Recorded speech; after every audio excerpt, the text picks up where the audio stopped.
2, 1, 2, 1, 2. Áudio 1, 2, 1, 2, 1, 2. Fazendo o teste de áudio 1, 2, 1, 2, 1, 2. Vou mostrar tudo para vocês, como anda, qual o consumo, como é que é o desempenho em relação ao modelo anterior, como é que é esse carro rebocando uma carreta, melhorou, piorou, o que melhorou, enfim. Vou mostrar tudo para vocês, vou mostrar o dia a dia dentro do carro, o que mudou.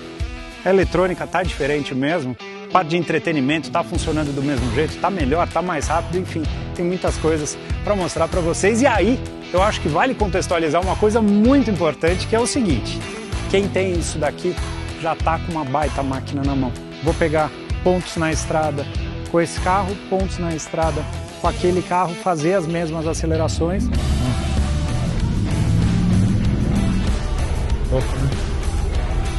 O que mais? Deixa eu pensar.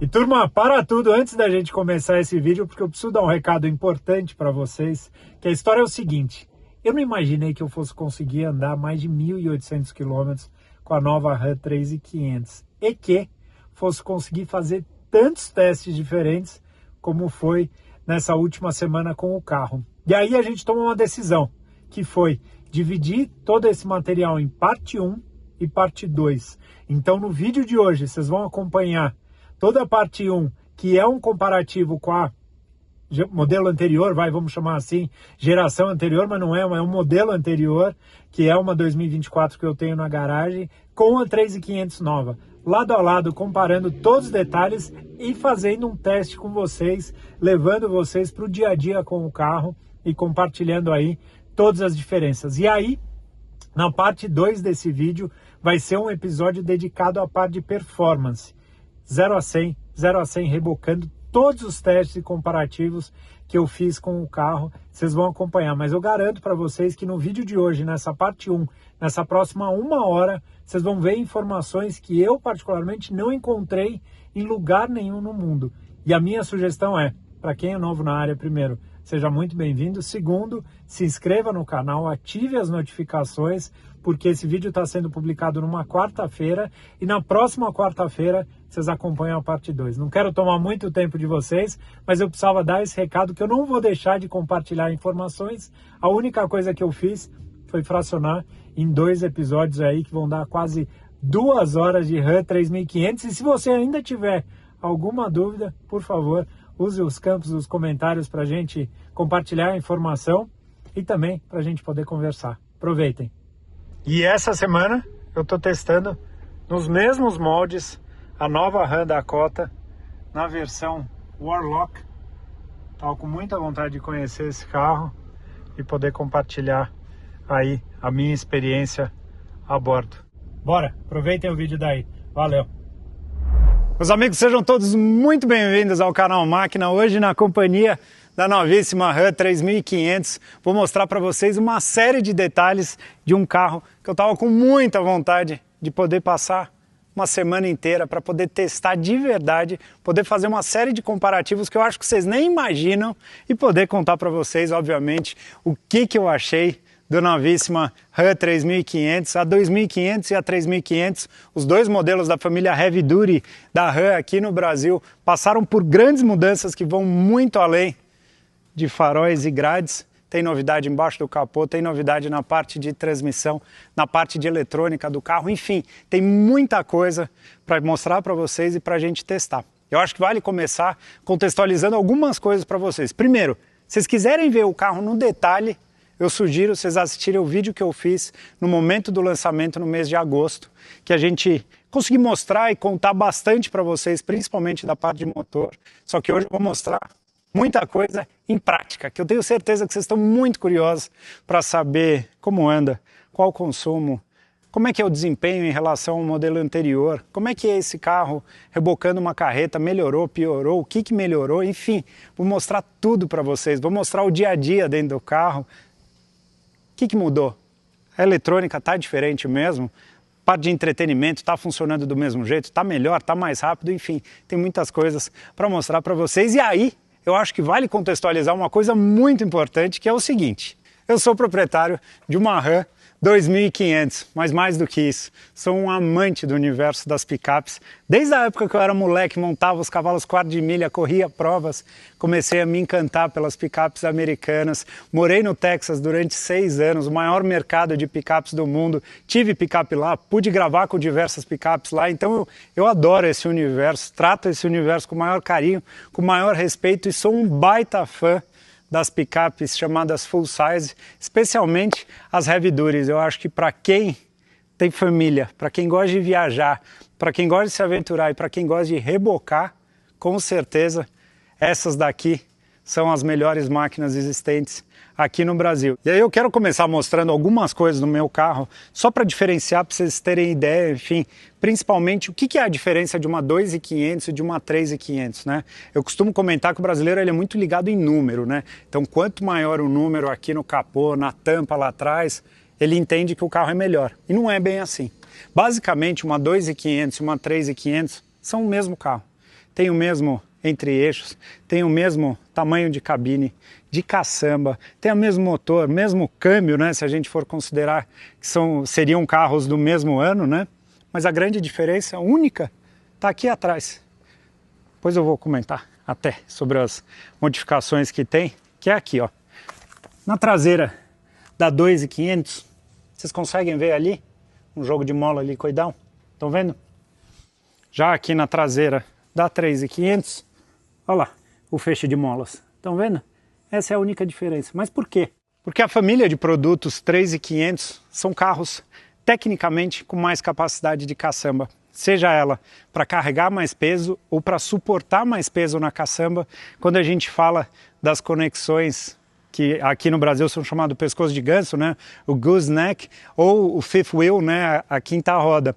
Como tem bastante lá nos Estados Unidos, aqui no Brasil a gente quase não vê. Na verdade o que a gente vê aqui é muito o pescoço de ganso, que é aquela conexão que a bola fica dentro da caçamba e não a plataforma como nos caminhões, no cavalo dos caminhões, tá? Então esse é um ponto importante. Por que eu falo isso?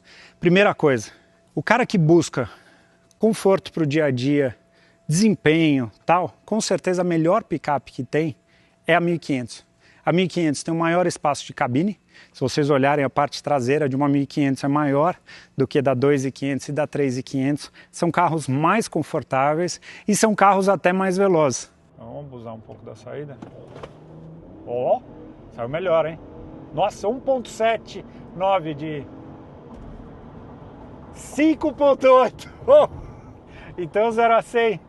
Afe Maria, é rápido. 5.8. Não que isso daqui seja lento, até porque eu vou mostrar para vocês, até para ilustrar o 0 a 100 e até para a gente criar uma base de comparação, que obviamente tudo que eu fizer de desempenho com esse carro, eu vou querer fazer com a versão anterior para poder mostrar o que muda. Obviamente que a gente não vai ter uma competição 100% equilibrada, porque no meu carro eu montei pneus 37 nas rodas 18. Então são rodas da Method aro 18, mesmo aro original, porém com pneu 37 polegadas de altura, 37 por 12,5. Esse carro está equipado agora com Fox 2.5, com o reservatório externo, os amortecedores que melhoram bem a característica de condução do carro. E aí entra um outro ponto que é super importante quando a gente fala da picape Heavy Duty, que é o seguinte, meus amigos, isso daqui é um carro de 3.700 quilos de peso bruto total.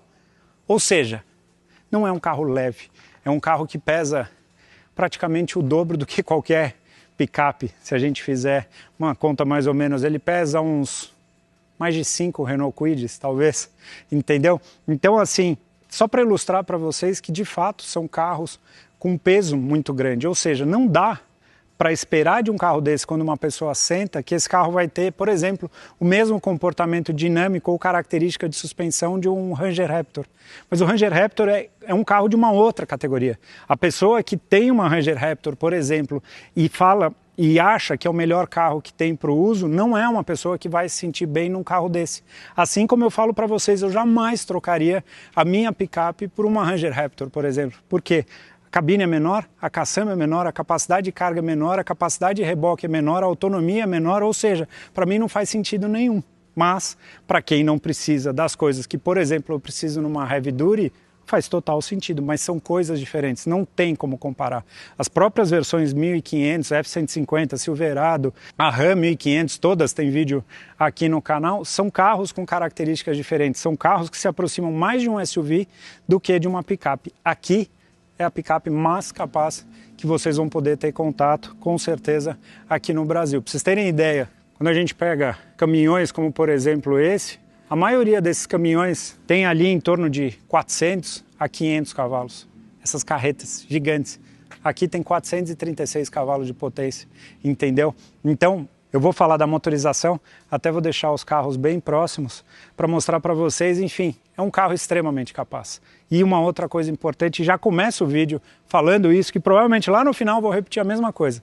Quem tem isso daqui já está com uma baita máquina na mão. Tenham ciência disso. Não é que vocês vão entrar no carro novo e vocês vão achar que vocês estão num carro completamente diferente. Vocês estão num carro mais evoluído, mais sofisticado, mais capaz. Mas quem tem isso daqui na garagem, meus amigos, já está com uma máquina extremamente capaz. A Ram, desde os anos 80, tem a motorização Cummins diesel, no caso aqui com 377 cavalos, transmissão de 6 velocidades. É um carro, esse meu carro está chegando em 34, 35 mil quilômetros, é um carro que não me deu absolutamente nada até hoje, um carro perfeito, 100%, abasteço sempre com diesel bom e uso bastante o carro, acabou, essa é a minha receita. E aí só para terminar de mostrar as diferenças, eu instalei os arcos de caixa de roda que equipavam essa versão até uns anos atrás, acho que até 2022, se não me engano.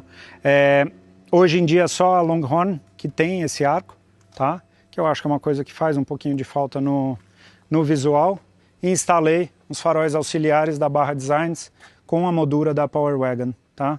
Então deixou de ter esse daqui e passou a ter esse sistema com farol auxiliar. Aqui é bem fraquinho, é mais uma luz bem próxima, aqui ele já funciona como um farol auxiliar. E troquei a mola dianteira, que ela é 1,5 polegadas mais alta, que dá essa postura olhando um pouquinho para cima. Olha a diferença dos dois carros, tá bom? Mas vamos dar um giro aqui então pelo carro novo, começando pela frente. Tem essa assinatura visual, que eu acho que para quem está acompanhando aí as novidades dessa versão, já não é mais novidade, mas tem aqui o farol dividido nessas duas partes. A grade, ela foi posicionada, o RAM, um pouquinho mais para cima. Estão vendo que aqui, ó, tinha pelo menos uns 4 dedos de altura, agora tem uns 2, vamos dizer, até o RAM, tá? Uma grade muito bonita, acho até mais bonita do que da geração anterior. Tem agora, na versão Night Edition, o sistema do ACC, então o radar montado na parte da frente. Esse carro está montado com a moldura de placa original, eu preferi montar sem a moldura de placa, fiz só um suporte ali por trás para ela não apoiar. E boa, eu acho que fica um visual mais limpo, estão vendo? Na dianteira do carro.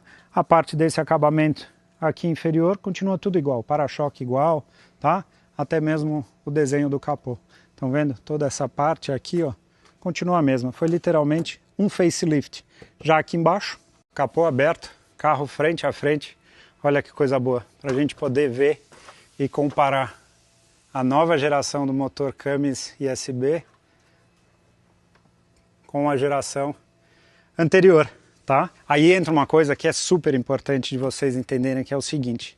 Talvez a parte mais sofisticada que tenha nessa picape está aqui embaixo do capô. Isso daqui é uma motorização desenvolvida por talvez o maior fabricante de motores de diesel. A última vez que eu recebi um número, o Fernandão, meu amigo, contou que por dia produziam 800 motores desse na fábrica deles lá em Ohio, se não me falha a memória.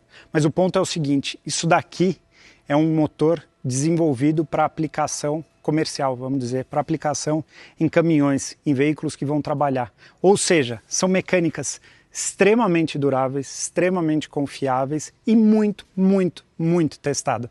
Tudo que a gente faz, a sensação que eu tenho nesses carros, em termos de uso, em termos de transporte, não se compara ao que eles foram desenvolvidos para fazer. Ou seja, é uma mecânica muito sofisticada, muito especial, que tem aqui embaixo do capô.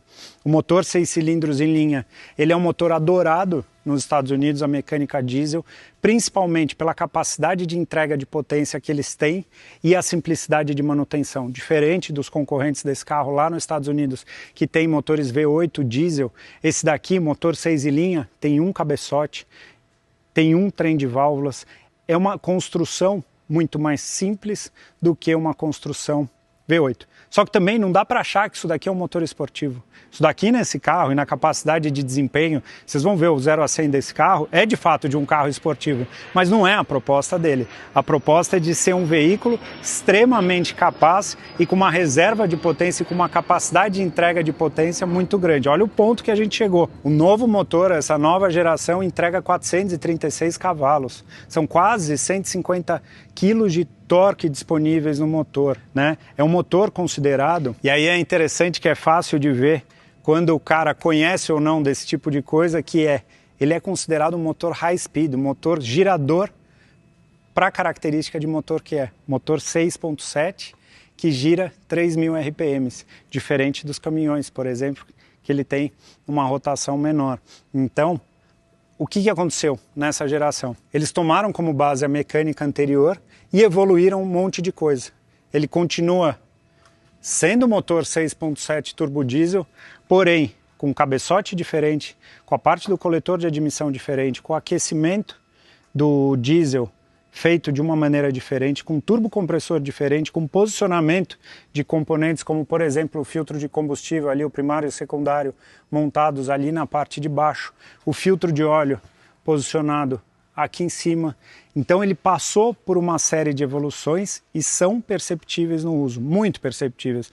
Não é só a capacidade de gerar potência, mas o funcionamento dele é perceptível. Então, assim, entram características que, por exemplo, a pressão máxima de trabalho desse motor, eu estava reparando usando o carro, é a mesma, só que ele consegue gerar 60 cavalos a mais do que esse daqui, ou seja, tem uma eficiência muito maior de cabeçote e de turbocompressor aqui. Isso é inquestionável, né? O cabeçote tem tamanho de válvula diferente também, eles mexeram nos dutos, enfim, tem muita coisa evoluída. Mas a parte boa eles tomaram como base o projeto que eles já tinham, o motor que eles já tinham, que tem diversas aplicações. Se não me engano, esse motor ele é aplicado nas picapes da Ram, em caminhões, e tem também uma linha Marine dele, de aplicação náutica, tá?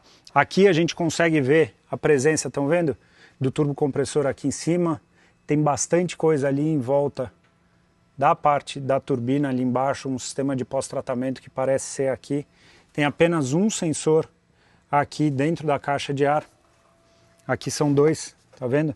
Deve ser tipo um MAP e um MAF, eu não sei exatamente. A turbina, né, Roset, que é marca da Cummins, montada ali numa posição que ela fica bem evidente, né, uma turbina bem grande. É uma HX40 essa turbina? Eu não lembro, ou se é maior.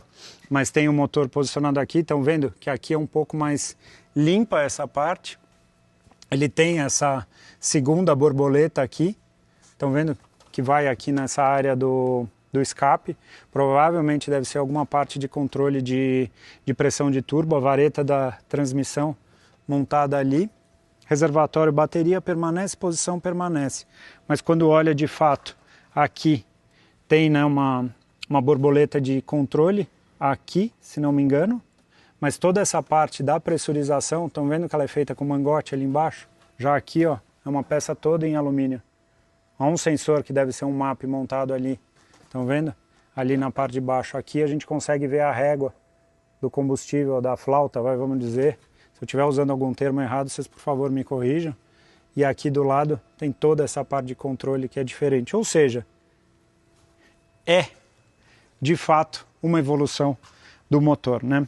Na geração anterior, e isso vale contextualizar, desse motor aqui, até, vamos dizer, 2024, ele teve uma versão chamada High Output lá fora, que produzia até 420 HPs. E agora 430 ali do outro lado, nessa nova geração. Porém, não foi disponibilizado agora aqui no Brasil. Antes, mesmo lá fora, tinham essas duas variações, e aqui, hoje em dia, na Ram, quando a gente fala da família Heavy Duty, é apenas essa motorização super potente e super capaz. Então, entendam isso. Motor durável, de alta tecnologia e mais.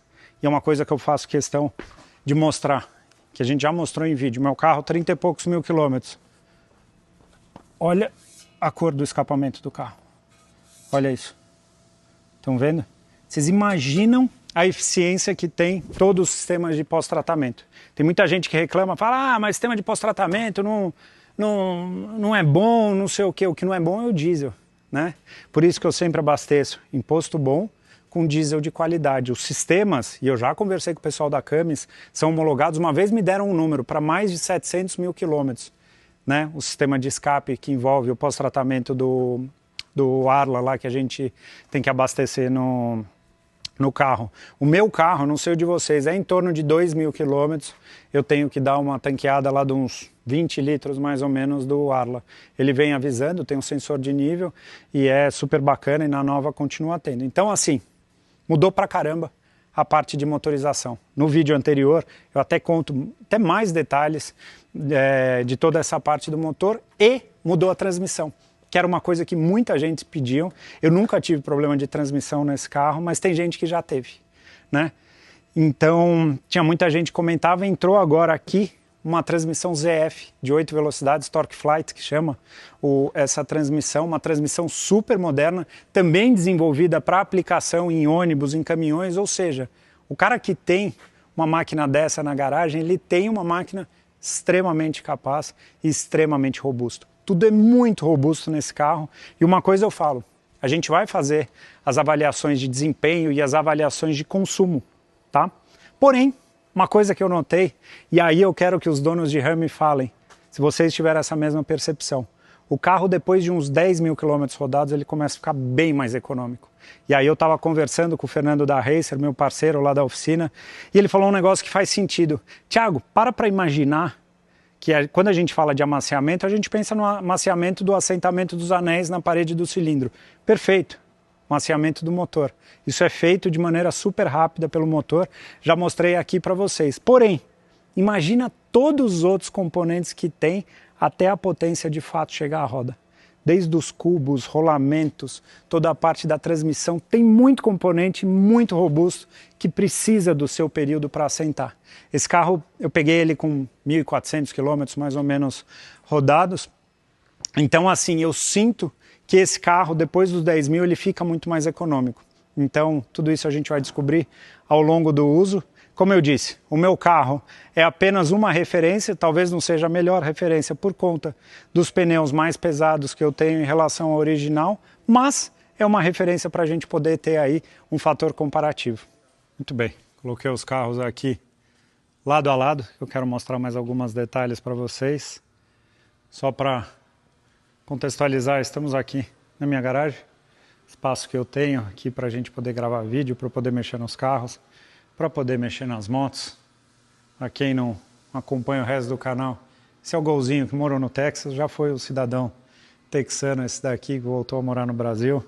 Meu Ninho Turbo, um Golf GTI da primeira geração que eu estou restaurando, um Eclipse GST 98, estamos fazendo um baita de um projetão, e a carreta que eu vou usar para fazer o transporte. Uma carreta que pesa aí uns 700, 800 quilos, eles falam, e aí eu vou carregar a Saveiro, que é um carro aí de 1.000 quilos, aqui em cima, só para a gente ter uma referência tracionando o que muda de uma para outra, que eu acho que é onde os motores de alto desempenho conseguem mostrar aí muita diferença, tá?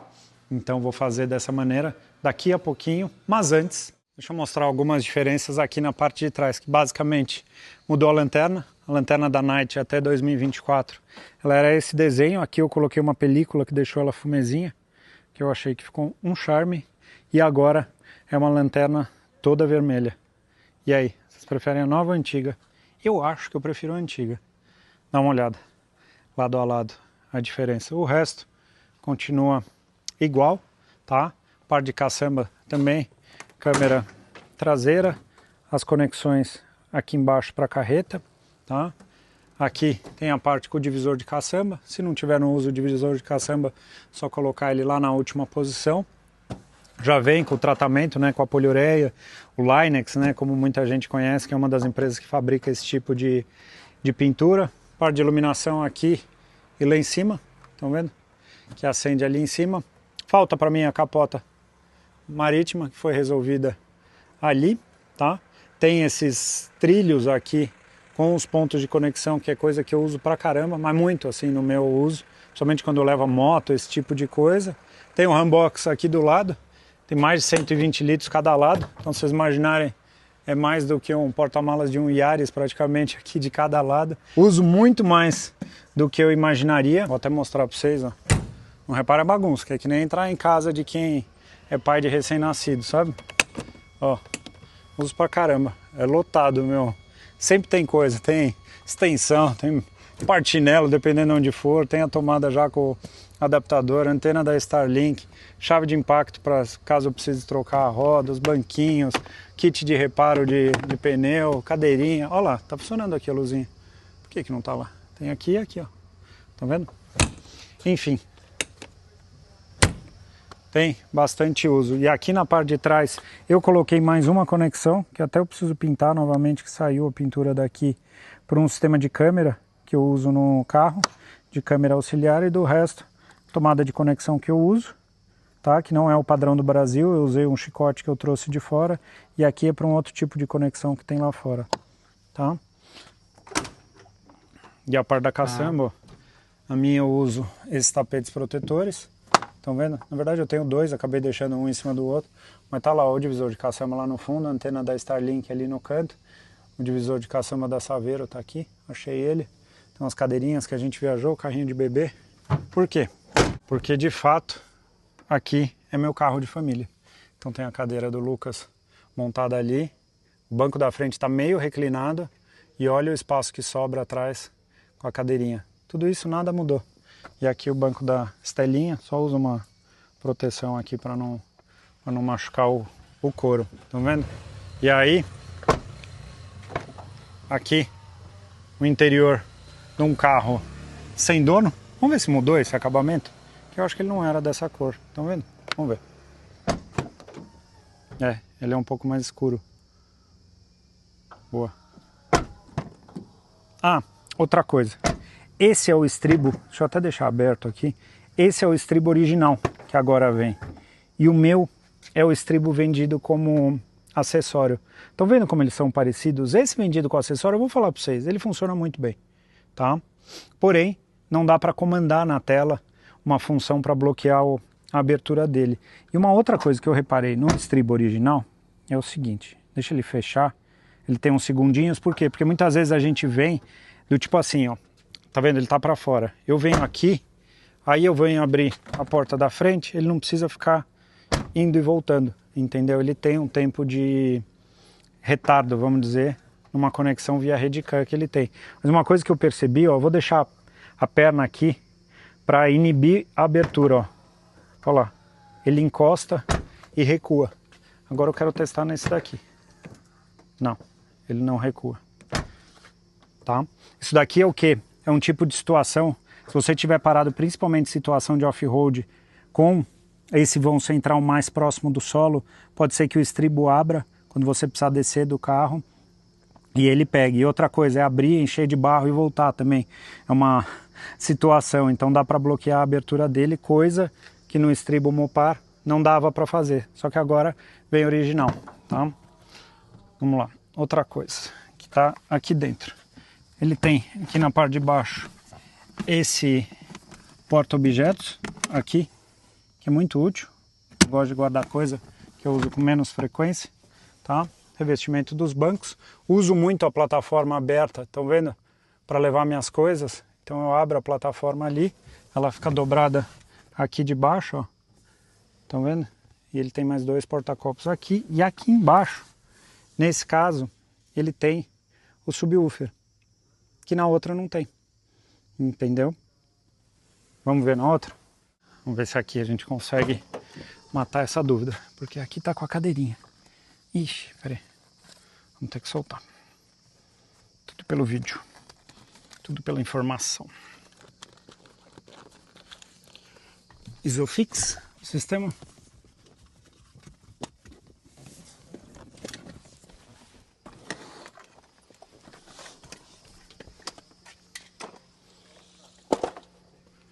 Vamos levantar aqui, ó.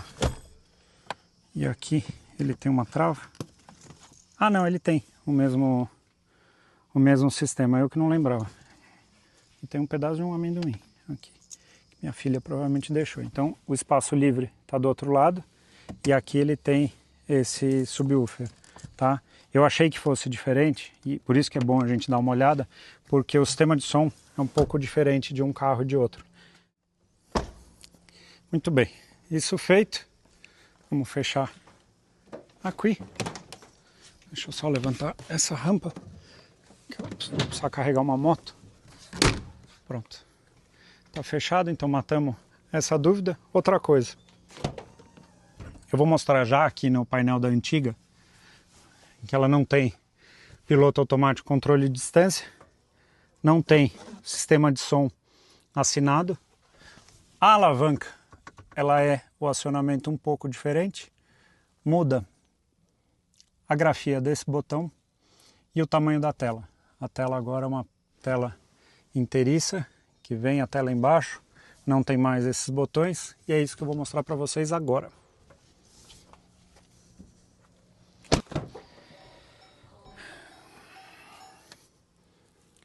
Na nova, vem com o sistema de som da Harman Kardon, mais potente, mudam as teclas aqui da porta, tem a grafia mais moderna aqui, a primeira vez que eu vi foi na 1500 nova. Parte de banco é tudo igual, e é bacana olhar, tudo novinho, né? Bonitinho. Aqui tem o descansa-braço, muito bom. O couro do volante, que ele parece ter um revestimento diferente. Essa alavanca mudou, olha como é que ela é hoje em dia, estão vendo? E olha como ela era na 2024. Muda um pouco essa parte de acionamento. Uma diferença bobeirinha. E aí, aqui dentro, entrou, vamos ligar o carro. Entrou a tela central maior. Ela vem até aqui, ó, como ela avança uns 2 dedos ainda para cima, tá? As informações, os botões que tinham aqui em cima vieram para o lado. Assistente de permanência em faixa que não tinha na versão Night Edition, agora tem. A navegação da tela é exatamente a mesma, eu não vi diferença nenhuma. Deixa eu só diminuir a ventilação para não fazer barulho. Eu não vi nenhuma diferença, tá? Tecla de atalhos que depois eu vou mostrar para vocês. A diferença está aqui na parte de baixo, que deixou de ser botão e entraram esses switches aqui digitais. Controle de proporção de freio para quem tem freio elétrico. E aqui o modo tow haul, sistema de freio automático. O tow haul, basicamente ele muda a forma como ele troca as marchas e como ele reduz, antecipando e fazendo mais freio motor para a situação de carga, para parar o carro mais no freio motor, né, no RPM, ou reduzindo marcha, ou no RPM, ou no sistema de freio motor propriamente dito, que ele transforma, basicamente ele mantém as válvulas abertas e transforma o motor numa bomba compressora, vamos dizer, para frear. E a mesma capacidade que o motor tem de gerar potência, ela tem de gerar potência para frenagem. Negócio muito bacana, tá? Que é esse botãozinho aqui. E aqui para desligar tanto o sensor dianteiro como o traseiro. Vocês vão perguntar, mas para que desliga? Por exemplo, quando eu estou com carreta engatada, isso daqui perde a função. Então eu venho aqui e desligo o traseiro. Eu não preciso do sensor traseiro, senão ele vai apitar toda vez tendo o carro, entendeu? Então, modo tow haul que eu uso, freio motor que eu uso direto. Isso daqui pode usar. Os botões estão um pouquinho menores aqui na tela, certo? E a parte do acionamento agora, aqui é um acionamento eletrônico, tá? Então uma das coisas que chamou a atenção é que, por exemplo, se eu estou em neutro e eu não estou com o pé no freio, eu não consigo mais passar pela ré e engatar o parque. Ó, aqui eu consigo, agora pisando no freio, entendeu? Do resto, os comandos aqui, o que eu comentei que entra do piloto automático controle de distância, o ACC, né? Mas do resto é tudo igual, tudo com a mesma grafia, ótimo. Funciona super bem, tem uma resolução bacana. Isso daqui está com uma resolução maior, essa daqui também parece que está com uma resolução maior, aqui eu tenho certeza. Na parte de câmera está uma definição super bonita, ó, o Rian passando ali atrás. Tem câmera frontal também, uma resolução muito, muito, muito bacana. Por que não está com as linhas da minha referência do reboque? Deixa eu tentar descobrir isso daqui, fechar. Já entro aqui no menu, ó, coloquei para fora. Situação, por exemplo, quero lavar o carro, coloco ele para fora. Tá vendo o barulhinho? Aqui, display.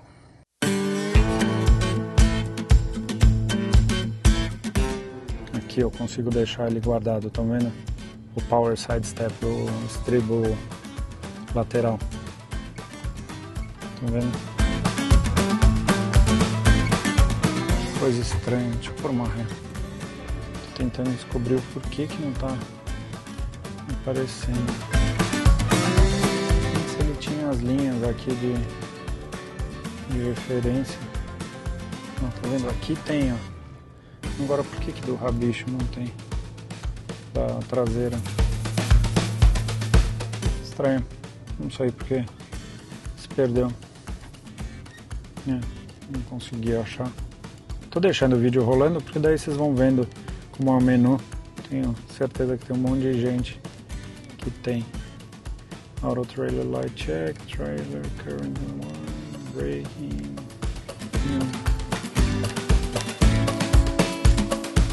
Estranho. Bom, beleza. E antes da gente sair para dar um rolê, eu vou dar partida na nova, vou dar partida na antiga, vou acelerar a nova, vou acelerar a antiga, para a gente ver se tem alguma diferença no ronco dela. Outra coisa que eu ia falar para vocês é o seguinte, eu vou medir principalmente 0 a 100 com esse carro. E aí vocês vão falar, mas TK, esse carro não tem a proposta desse tipo de desempenho. Só que o ponto é, eu preciso criar alguma referência para ilustrar para vocês como está a entrega de potência, como está a troca de marcha da nova transmissão, como é que isso funciona, quando está com trailer, sem trailer, o que muda e o quanto muda. Então eu vou tentar criar uma referência. Não é um número final, mas sim a diferença de uma e de outra. Eu vou pegar pontos na estrada com esse carro, pontos na estrada com aquele carro, fazer as mesmas acelerações, usar um equipamento de medição que tem precisão, com GPS externo e tal, para a gente poder ter a referência. Só que antes da gente cair na estrada, vamos fazer o seguinte, bora dar partida nos dois carros para ver a diferença de ronco. Vem comigo.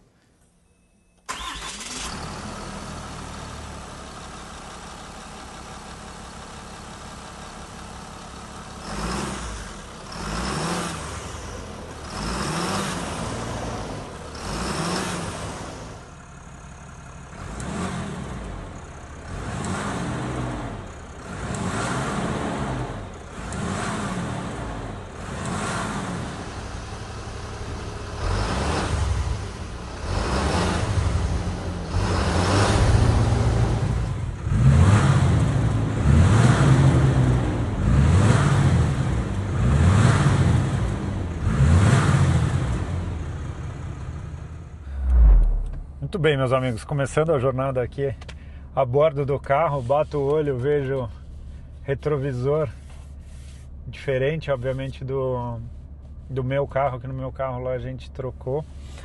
Eu comecei a mexer aqui, eu saí da garagem, né? E uma coisa que me chamou a atenção é que o volante é muito mais leve, porque essa daqui já tá com a direção elétrica, que se não me engano antes só vinha na Longhorn. Então eu vou zerar aqui essa tela. Olha, acho que mudou a sequência. Não, tá aqui. Do menu, expressões de pneu, temperatura. E eu gosto de configurar essa tela aqui. Então essa no meu carro eu coloco o indicador de consumo. Aqui eu ponho... Aqui é o freio motor, pressão de turbo. E volta aqui. E o... peraí. Eu preciso colocar para editar. 5, beleza. Aqui por info do veículo. Que aqui eu consigo colocar o freio motor.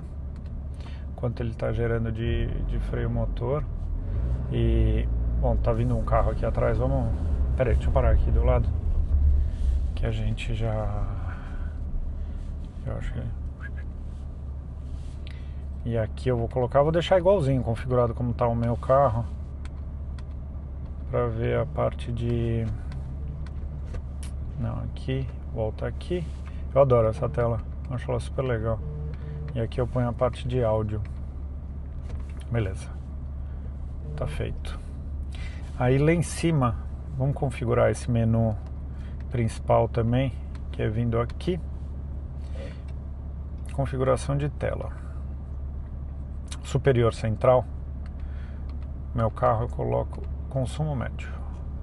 Que aqui está marcando 4 por litro. Eu vou zerar essa informação porque está muito discrepante do que de fato é. E aqui eu coloco relógio. Boa. O carro tem 1.458 km. Beleza. Isso aí. Estilo do display. Tradicional. Beleza. Tá feito. Então aqui tá feito. Aqui a tela batendo o olho já dá pra ver que tem uma resolução muito maior. Deixa eu zerar o consumo. Tela principal, conduções, consumo tá aqui, ó. Beleza. Isso aí, bora lá. Bora rodar? Obviamente que eu me sinto muito bem à vontade aqui, porque quem tem RAM vai entrar no carro e já vai estar bem à vontade. Parece que o couro do volante está diferente. Tá com couro com uma textura mais agradável. Suspensão andando assim, começando a andar, dá para sentir um pouco a traseira. Eu vou como é que fala? Eu vou colocar calibrar pneu depois, tá? Pra ter ideia. Sistema de som Harman Kardon ali. Vou checar a pressão de pneu, como é que tá. Até é curioso, porque eu comecei a andar com o carro e ele tá marcando uma autonomia só de 386 km. Então, historicamente, eu não sei em qual condição que esse carro andou.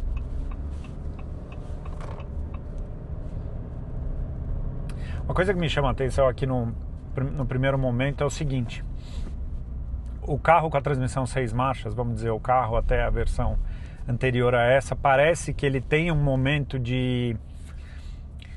Sabe o conversor quando patina do câmbio? Que você dá motor, você vê que o RPM sobe e o carro não deslancha? Parece que ele tem mais isso, esse primeiro momento. Parece que aqui é uma relação mais direta, assim, encostou, o carro anda. A turbina parece que acende um pouquinho mais rápido.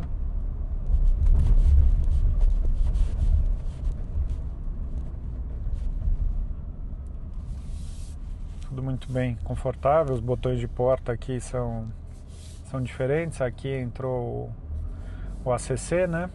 Que agora tem disponível na Night Edition. O ar-condicionado que está muito frio. Vou pegar aqui em conforto. Deixar a temperatura em 21,5 sincado. Beleza, nas duas zonas.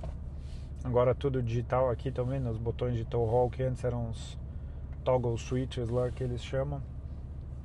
Aqui ele veio a chave principal e essa chave aqui que é a chave do divisor de caçamba.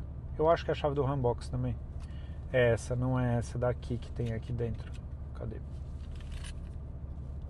Ó, aqui é a cópia da chave do carro mesmo, da maçaneta. E essas são as de trás. No meu caso do meu carro, eu nem uso essa chave porque raramente eu pego ela. Então, ela fica lá eu deixo no porta-luvas nesse. Olha, tem dois aqui por indução. Uma coisa que eu fico olhando, eu não sei exatamente se essa posição aqui, se ela foi deslocada um pouquinho para a direita. Eu acho que não. Eu acho que é só uma impressão, mas parece que... Depois eu até vou reparar isso no meu carro. Que sentado eu consigo enxergar melhor aqui esses botões. E o meu 4 high tá aqui. Que aqui eu acho que é o 4 alto que eles deixam nas 1500. Isso daqui poderia ter um revestimento, ia ficar mais bonito. Que a parte do engate, assim, é diferente. Mas você meio que acostuma rápido. A anterior ela é mais mecânica, né? Aqui hoje em dia é só um interruptor, vamos dizer. Silêncio, eu vou dizer que parece o mesmo. Talvez um pouquinho mais silencioso, talvez. Uma coisa que eu reparo, por exemplo, nesses carros é o seguinte, esse carro está com 1.450 km rodados, né? O meu carro, eu tenho a sensação que depois dos 10 mil rodados ele começou a ficar bem mais econômico. Parece que o motor literalmente solta, sabe? Resolução da tela bem melhor. Depois eu vou mexer, aqui dá pra configurar. O que eu deixo aqui normalmente? Acho que eu deixo aqui a parte de rádio, talvez. Vamos ver. E o GPS veio para baixo. Eu gosto de deixar aqui embaixo com os atalhos. Dá para configurar vários controles, ó. Por exemplo, retrovisor eletrocrômico, que agora tem. Deixa eu fechar aqui. Nossa, a resolução da tela é muito melhor. Dá para colocar. Esse aí é legal. Ligar o Power Step, que dá para desligar, né? Ligar ou desligar. Vamos ver, controles. Ponto cego, câmera de ré. Tá, aqui a gente pode colocar tanto a câmera de ré. Eu vou explicar algumas situações para vocês. E pode colocar. Cadê a câmera da caçamba? Driver curb. Podemos colocar do lado direito. Se eu apertar aqui, ó, ele mostra a guia. Pô, tá legal. Isso daqui não tinha, eu acho, na anterior. E essa câmera de carga que eu queria colocar lá. Nossa, a resolução da câmera tá animal. Mudou bem mesmo. Vamos ver se eu acho aqui o câmera de carga. Câmera de carga, tá aqui. Eu já tinha colocado? Bom, vamos lá. O carro é bem mais rápido de pegada. Essa pegada assim de segunda e terceira assim no trânsito, mas é bem mais rápido. Nossa, que da hora. É uma sensação que eu não tinha tido no evento de lançamento. Agora aparecem as placas aqui no painel. Estão vendo? Eu vou precisar rodar bastante com esse carro para entender esse consumo. Por que tá marcando tão baixo assim? Meu carro na cidade tá fazendo... entre cidade e estrada faz uns 8, 8,5. Esse carro vai fazer até mais, porque tá com o pneu original. Nossa, mas a pegada do carro é muito melhor. E a definição dessa tela também tá mais bonita, assim, os números. A grafia parece um pouco menor. Talvez isso incomode algumas pessoas. Ó, eu não peguei com o tanque cheio, tá? Então isso é importante também para ter essa referência. Depois eu vou dar as tanqueadas, aí eu vou confirmando.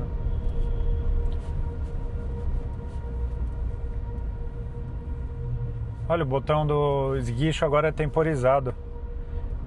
Você aperta. Deixa eu ver. Ó. Ué. Aí, ó. Se apertar, ficar segurando, ele não fica mais segurando. Ele dá uma temporizada e para. E essa alavanca tá diferente também. Essa daqui. O motor ele tem de fato um timbre um pouquinho diferente. Sensação que eu tenho, tá? Tava aqui parado no trânsito pensando. Você sente menos a vibração do motor com o carro na lenta. Tipo assim, ó, tô andando assim, eu não sinto nada de vibração. Puta, preciso aprender como desligar esse aviso de placa, que isso é muito chato.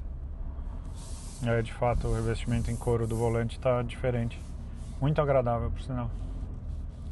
Aqui os botões são os mesmos. Tem os botões aqui atrás, também são iguais. Muito bem, trânsito liberado. Agora tá dando pra sentir um pouco melhor, ó. 60 por hora já tá em sexta marcha. Aí quando dá seta ele abre a câmera agora no... Tá vendo? Igual os carros da Honda faziam isso. É bom, ajuda a ter a visão, principalmente essa visão muito próxima ao carro. Às vezes você tá muito alto, você não consegue enxergar esse tipo de coisa. Legal. Não que você vá deixar de usar o retrovisor de fora, mas é algo bem legal mesmo.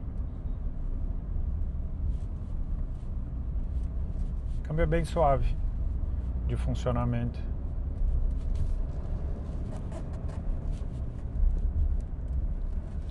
Deixa eu deixar o freio no automático.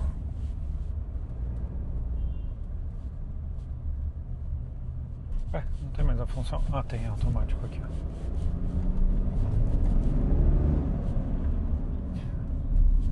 Ó, a pegada do carro tá diferente, viu? Vou falar pra vocês que isso no evento lá no lançamento eu não tinha sentido. Mas uma das coisas que eu fiz questão foi andar esse final de semana anterior.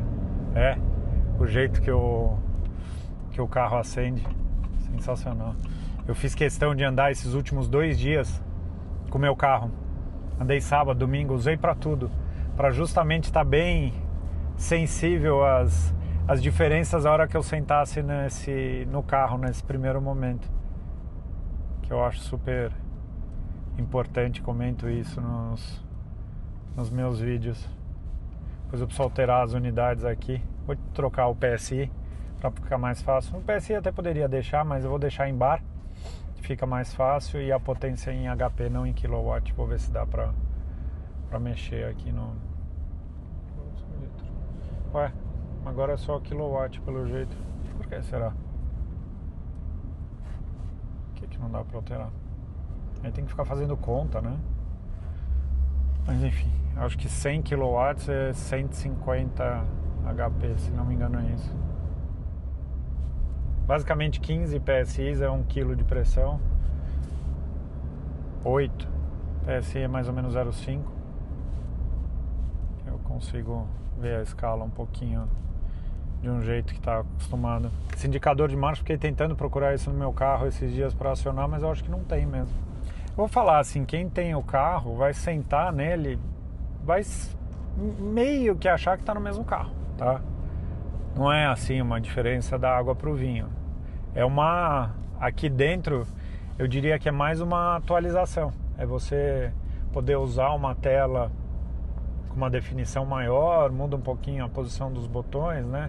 Esses botões que antes estavam aqui em cima, agora estão do lado, esse tipo de coisa, mas assim, é um tipo de carro que quem tiver e sentar vai se sentir muito à vontade. Ele tá mais, nesse primeiro momento eu diria mais refinado. Essa pegada do carro de sequência de marcha assim, eu fiquei impressionado como tá diferente. Eu dei uma baixada de pé, é gostoso de andar. E dizem, né? Somente eles falam para veículo de carga, com esse tipo de motorização, que aonde vai fazer diferença vai ser na hora do reboque. Eu vou fazer o seguinte, vamos continuar usando o carro, entendendo aí do dia a dia, e eu vou compartilhando com vocês, tá? Quero fazer esse teste bem longo para ir mostrando bem as diferenças e as coisas que eu vou notando aí no uso com o carro. Beleza? Muito bem, meus amigos. Comecei aqui o segundo dia, na verdade meu primeiro dia inteiro a bordo do carro, né? O primeiro dia vocês viram aí que eu só peguei trânsito, não serve muito como referência, mas hoje eu estou fazendo algo que eu faço muito com o meu carro, que é sair de casa de manhã e ir para a garagem onde a gente tem um estúdio para gravar. Então uma rota conhecida para mim, um caminho que eu faço muito habitual. Os primeiros pontos assim que estão chamando muito a atenção. Primeiro, a direção elétrica. De fato, um diferencial mesmo. O carro parece que ele tem uma relação de direção diferente. Depois até eu posso fazer essa contagem de voltas, a gente compara. Mas é um carro mais leve assim de manusear, tá? Outra coisa, o carro na fase fria, quando a gente sai de manhã de casa, ali o óleo 25 graus, 28 graus. Na geração anterior, ela tem um momento que ela anda e até o ruído fica mais alto, parece que o conversor do câmbio fica patinando, sabe assim, nessa fase fria, para manter o RPM mais alto. Eu não sei se para o carro esquentar mais alto, o que é. Aqui é um funcionamento mais suave, então é uma coisa mais solta. E aí, a hora que coloca o carro em movimento, acima de 70 km por hora, ele entra aqui a 7ª marcha, e acima de uns 90, ó, tirei o pé e entrou a 8ª. Estão vendo? Olha o consumo médio, 9,3, que ele está fazendo até agora, e eu acho que na estrada vai ficar ainda mais econômico. Então é assim, o anda e para do trânsito, obviamente, é um carro de 3 toneladas, não tem como o carro ter uma condução econômica, mas ó, referência de 100 km por hora, o carro está a uns 1.400 RPMs. Vamos comparar depois com a outra, com a geração anterior. Então a retomada aqui meio pé, o carro gera, nossa, impressionante isso, que é o seguinte, nossa, me chamou bem a atenção, ele gera a pressão máxima que tá em, quer ver, vamos dar uma baixada de pé só pra gente ver quanto que ele carrega de... tá meio semelhante ao anterior em termos de pressão máxima, mas ele gera a pressão máxima muito mais rápido. Quer ver? Eu vou colocar aqui uma outra situação. Só dei uma carguinha no pé. Vamos ver. Começou a gerar pressão, ó. Ele já vem 15, 18 PSI ali, ele já vem gerando, tá vendo? Olha que sensacional. E aí, oitava marcha, vamos chegar ali próximo dos 120, dá uns 1.600 RPMs, tá? Tudo isso, obviamente, vai se traduzir principalmente em economia de combustível, ruído e, obviamente, a durabilidade do motor acaba sendo maior, né, com RPM menor. Então, assim, dá para ver que o carro ele tem um funcionamento mais rápido e um funcionamento, eu diria, mais sofisticado, mais maduro. Tô gostando demais da experiência. Para quem gosta desse tipo de máquina, de fato, quando você anda na máquina evoluída, é um negócio muito interessante, encantador mesmo. A outra coisa que me chama a atenção é que, andando em velocidade constante, estão vendo pressão de turbo aqui? Mesmo com o pé bem leve, ó, né? Essa barrinha verde indica meio que, vamos dizer, eu tô com o pé leve acima da faixa de consumo. Ele tá ali sempre gerando alguma pressão de turbo. E isso, obviamente, garante resposta mais rápida e mostra para mim também a eficiência tanto do turbo compressor como da parte de cabeçote, né? É diferente. O outro carro até eu vou fazer essa comparação, mas eu não tenho essa referência de andar em velocidade constante assim e ele gerando, ó, eu dou um pouquinho de pé, estão vendo? Ó como ele já vem subindo a pressão e mantendo aí a velocidade da via. Muito legal. Outra coisa para compartilhar com vocês antes que eu esqueça, que me chamou a atenção. Primeiro, essa tela aqui, normalmente no outro carro, na geração anterior, ela some. Toda vez que você liga o carro, ele está na tela normal, vamos dizer. E aqui me chamou a atenção que eu fui ligar o carro hoje de manhã e ele já estava na tela. Então provavelmente alguma configuração que mudaram. E a outra coisa é o seguinte, o freio, lembra que eu ativei o freio motor automático? Ele estava desativado agora. Eu vou começar a reparar se toda vez que desliga o carro tem que ligar ele de novo, porque na outra fica acionado direto, que para mim é ótimo. Eu estava reparando que o freio não estava entrando. Ó, já vamos fazer o teste agora da história do freio motor. Tá ligado aqui. Desliguei o carro. Vou ligar direto, tá? Vamos ver se já é o suficiente. Caramba, ele não funciona o freio motor de volta. Que saco. Tem que apertar toda vez, ó. Apagou. Tá aí. Acionado de novo. Tá? Uma outra coisa, o funcionamento da tela aqui muito mais rápido do que o outro. Tempo de reação quando aperta, sabe? As funções, quando precisa abrir alguma coisa assim, ela é bem mais rápida e de fato a resolução ficou muito bala. Para vocês aparece um pouquinho manchado, mas é da lente aqui, da velocidade de gravação, tá? Sensacional. Muito bom. Acho que é isso por enquanto. Bora continuar o nosso rolê, fazendo 8.8 de média aqui na estrada. Tinha comentado que eu ia mostrar para vocês, ó, configurei aqui os atalhos, estão vendo? Aí eu deixo ventilação dos dois lados, o atalho rápido, câmera da caçamba aqui, aí aqui a câmera traseira, tá vendo? De uma maneira rápida. O que mais? Aqui para mexer no dimmer do espelho, aqui para mexer no estribo, e aqui dá para colocar mais alguma outra coisa. Eu tinha deixado o Apple CarPlay, tô esperando usar um pouco para escolher alguma função. Acaba que funciona, mas olha lá, toda vez que liga o carro tem que ligar o freio, que eu uso. Isso daqui é feito para usar e pode usar. Conversei com o pessoal da Cummins. Ó, parei para dar uma tanqueada. Vai entrar uns 80 litros, imagino eu, talvez, ou menos. Pedi para baixar o pneu. Tá alto pra caramba. Não é que tá alto, é que o recomendado de fábrica é 80 libras. E eu vou experimentar andar tipo com 60 e ver como é que se comporta, entendeu? Pra você ter ideia, com o meu pneu Mud lá, eu ando com 45 libras. É, ó, cheio pra caramba. Olha o seu manjo do ponteiro da RAM. Falei que entrava 80 litros, olha lá. Entrou 81. Tá aí. Já vamos fazer a... Tava perto da reserva? Não, tava com parte do meio tanque. É 120, né? Vamos ver aqui.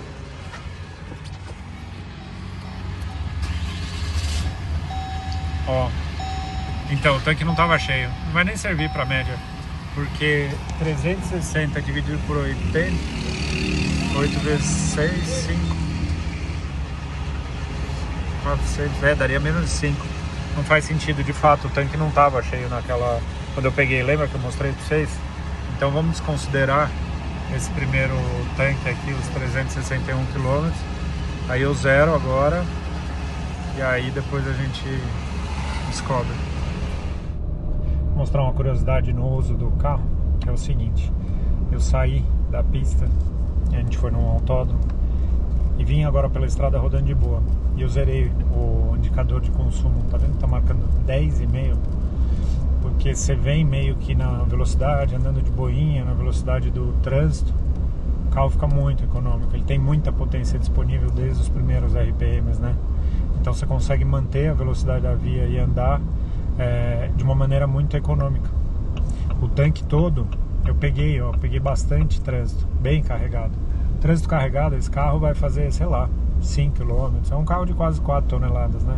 Mas a hora que coloca em velocidade constante, o carro ele consegue, vamos dizer, gerar potência consumindo pouco e, obviamente, pela característica do motor e do motor diesel, com um consumo bem baixo.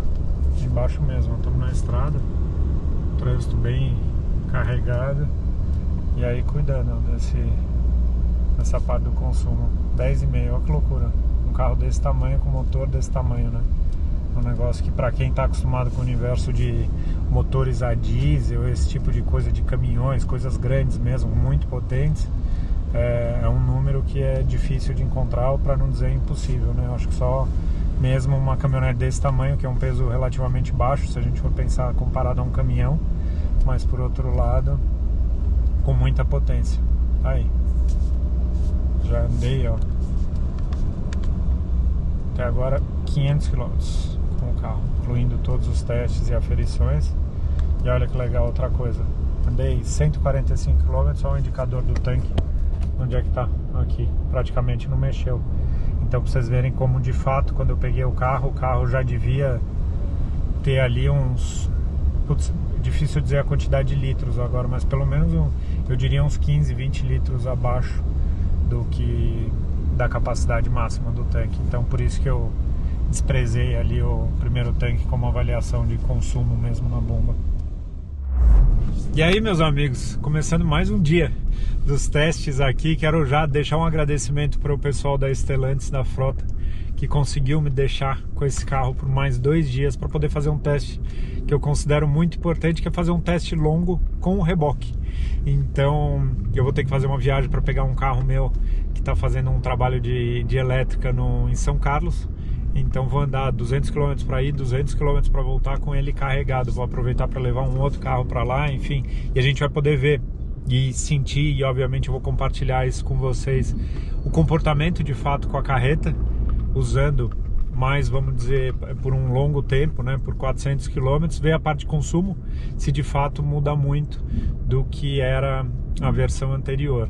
Eu tive esse final de semana, andei bastante com a minha família aqui no carro. Acabei não gravando para vocês, porque basicamente assim, para quem já está habituado com o carro e anda no carro, vai achar que literalmente está no mesmo carro. Para gente que gosta, que percebe as coisas, as diferenças, beleza, você percebe que a tela é diferente, você começa a entender o funcionamento do câmbio, como é melhor, como o carro acende mais rápido, mas na prática, no uso normal, o carro acaba passando. O que eu quero dizer?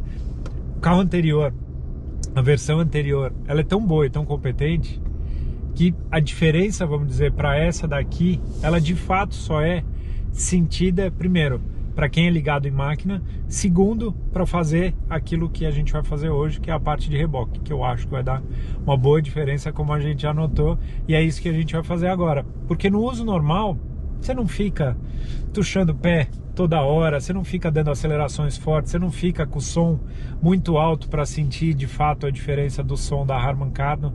Então eu acho isso assim, e tenho falado muito nisso porque é o que tem batido comigo assim. Hoje para mim a maior diferença desse carro no uso é o volante, é a direção eletrohidráulica.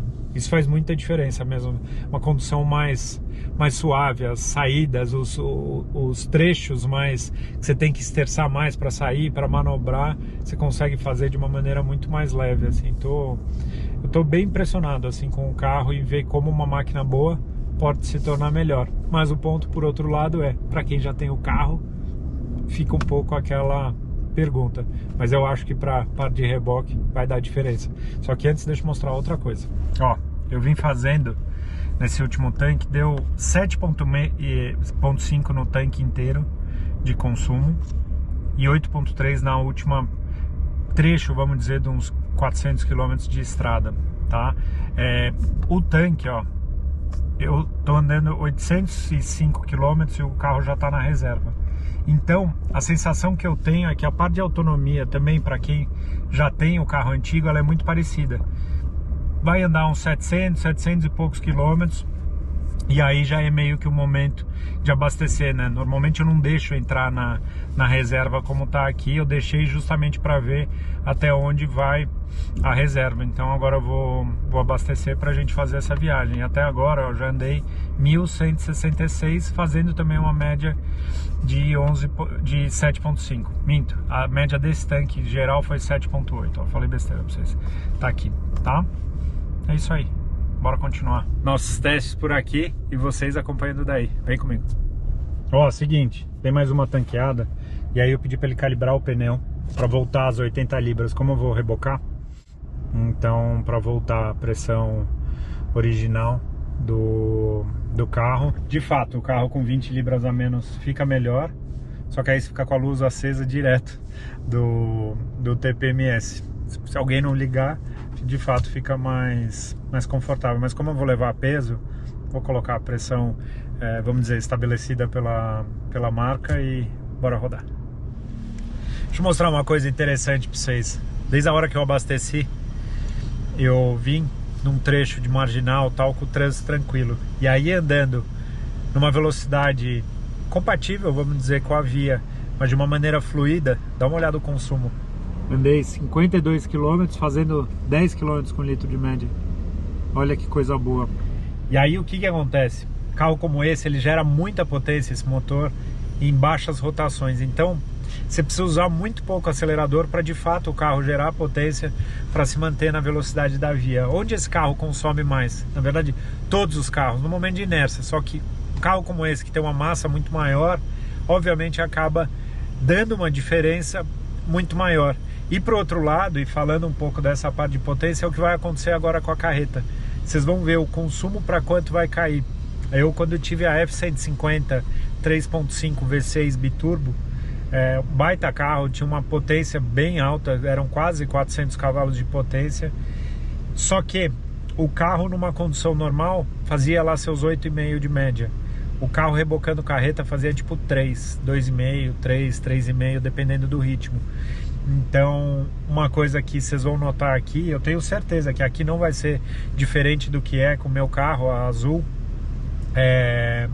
O consumo cai, obviamente, né? Tô arrastando muito mais peso, mas não é uma diferença tão grande. Vamos ver, carregar o carro, carreta, e a gente vai dar uma olhada já já. Muito bem, meus amigos, devidamente carregado aqui, conectei a carreta, vocês já conhecem aí do teste. Preciso tirar essa chave tá aqui, conferir se está fechado, muito bom. Tudo conectado aqui, ele fez aquele teste de luz, vamos ver, freio aqui, tá beleza, isso daqui recolhido. Tem um carro de corrida aqui que eu tô levando lá pro Cris, carro que anda em circuito, tá aqui carregado, olha que beleza. DKV Maguete, 2 tempos, olha que ronquinho bonitinho que tem.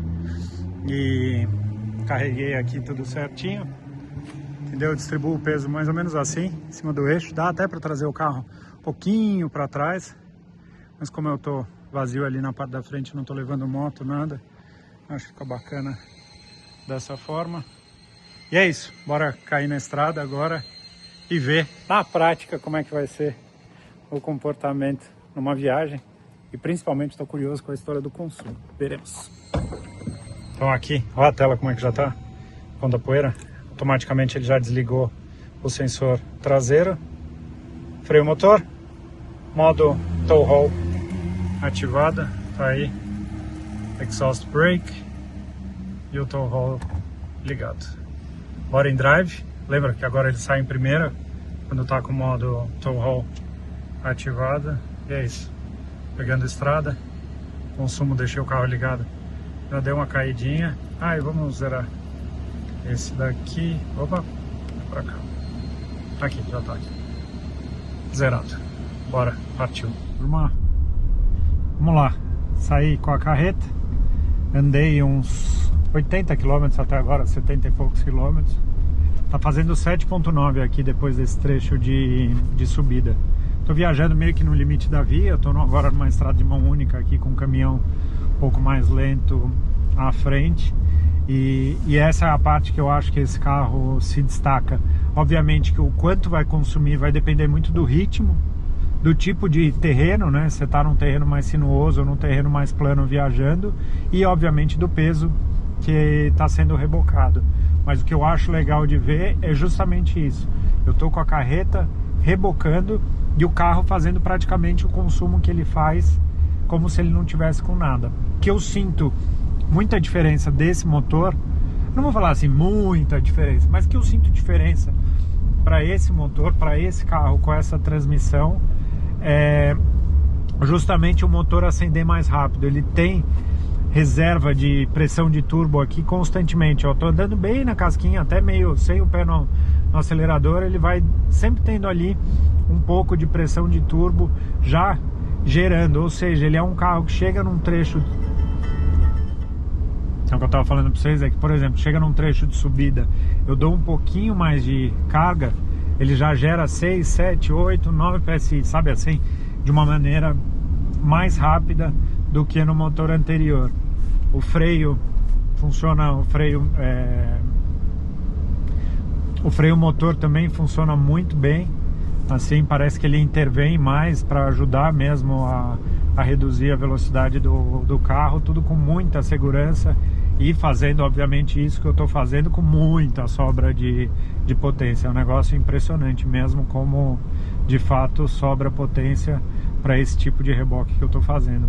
Ótimo, porque trabalho econômico e exige pouco da máquina. Perfeito. Olha aí, turma, peguei um trecho parado aqui na estrada literalmente, só para vocês terem a referência. Eu andei uns 150 km até agora, certo? Fazendo 7.7 de média com o reboque. Se entrar aqui, ó, aqui dá pra ver a carreta lá atrás, estão vendo? Tá bem ali atrás. Então é isso. Então eu diria que faz aí em torno de, vamos colocar entre 7,5 e 8, dependendo do tipo da estrada, e obviamente o ritmo que a pessoa andar vai impactar muito com certeza nesse resultado. O que eu vejo aqui é que proporcionalmente se mantém mais ou menos como é com a versão anterior. Então não dá para dizer, por exemplo, que hoje esse carro com 2.800 km rodados é de fato muito mais econômico que a outra. O que eu posso dizer é um carro que faz tudo que a outra faz, porém com menos esforço, certo? Continuarei aí a viagem tocando, vamos chegar em São Carlos, tenho que trocar os carros, descarregar esse, pegar outro carro e tal. E vamos ver aí no final da viagem como isso tudo vai se concretizar. Por isso que eu falo, tem que testar, tem que usar para poder levar informação boa para vocês. Carreguei o RPM. Foi. Saiu com muito mais força G. Baixou um segundo. Muito melhor do que qualquer picape que eu já andei na vida. E provavelmente eu vou repetir isso várias vezes, porque eu acho que é o ponto que mais fica martelando na minha cabeça.